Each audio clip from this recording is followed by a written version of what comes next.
আসসালামু আলাইকুম। আপনারা সবাই কেমন আছেন? আশা করি আলহামদুলিল্লাহ ভালো আছেন। আমিও ভালো আছি। দেখেন আজকের আমার রেসিপি বাদাম, চিংড়ি আর কাঁচামরিচ সাথে পেঁয়াজ দিয়ে একটা তরকারি। এটার নাম বাদামের ঝুরা। আশা করি সবাই দেখতে থাকেন। 50 গ্রাম চিংড়ি, 50 গ্রাম পেঁয়াজ, 50 গ্রাম কাঁচামরিচ ও 50 গ্রাম বাদাম। এটা আমার আজকের তরকারি।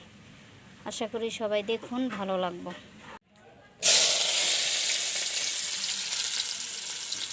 পেঁয়াজটারে ভেজে কাঁচামরিচটারে ভাজা, পেঁয়াজটা ভাজবো, কাঁচামরিচটা ভাজবো।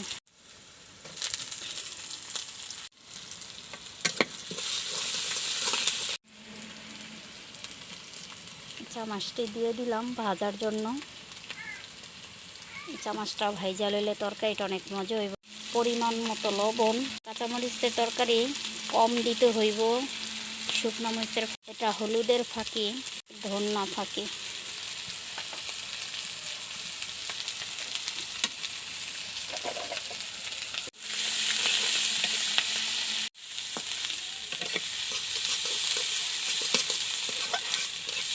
এইভাবে লাইরা লাইরা সুন্দর করে তরকারিটা অনেক সুন্দর মতো কষাইতে হইব।